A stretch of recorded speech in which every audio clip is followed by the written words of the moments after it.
J-Dubb here.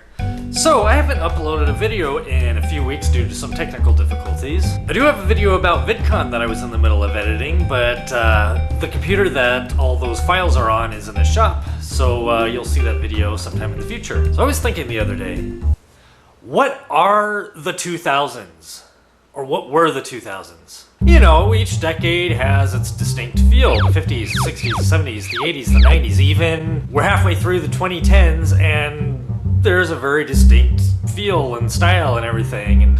But what were the 2000s? I think of the 2000s and, you know, we had 9/11 at the very beginning, we had the war in Iraq, and we had emos. But what else was there that was distinctly 2000s-ish? I decided to do some research on the fashion trends of the 2000s and found that it was pretty much a decade full of throwbacks to other decades. There were the 80s throwbacks, and the 70s throwbacks, and the 60s throwbacks, and then the other 80s throwbacks. How is a decade supposed to have its own distinct feel when it's all throwbacks to other decades? But then as I was researching this stuff, I started remembering things like, oh yeah, I used to wear pre-distressed vintage jeans. I used to wear Skechers boots. Oh yeah, that stupid puka shell necklace fad. That was totally 2000s.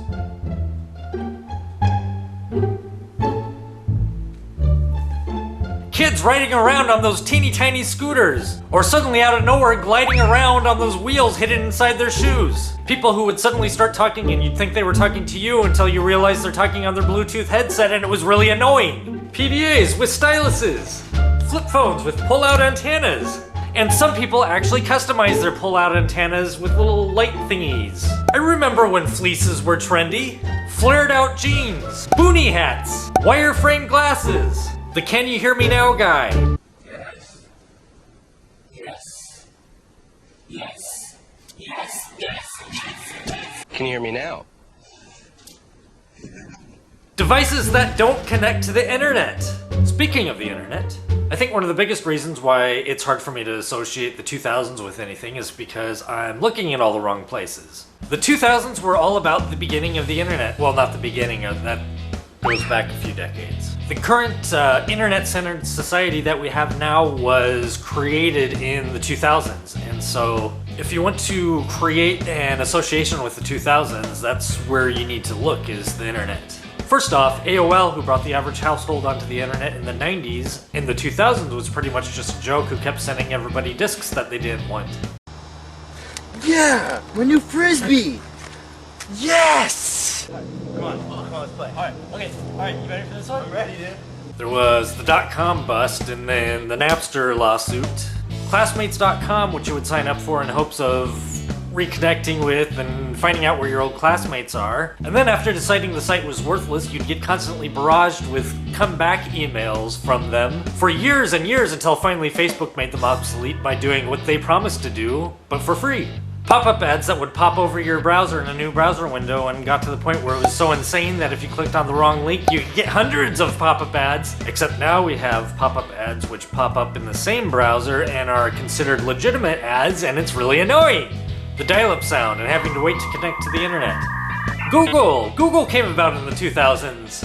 And Google continued to branch out until it became practically synonymous with the internet. Then MySpace kicked off the social media craze, and there were MySpace code generators, and the internet became inundated with sparkly, glittery web pages, pages where you couldn't read any of the text because they made the divider that the text was on transparent. It was really stupid and kind of made you wonder what they were thinking when they did that. Pages that you would click on and then it would start blaring music and you'd have to search the page for the player so that you could turn the music off. It was the golden age of web memes. Before people started using the word meme to refer to pictures with text, planking, Metacafe, Google Video, and then YouTube came along and became the standard for internet videos. This is the era where the concept of the YouTube community came about.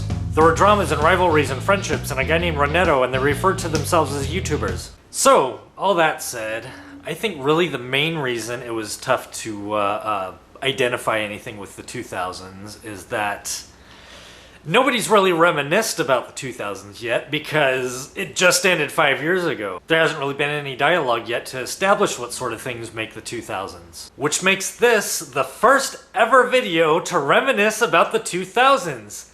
So I get to say, first...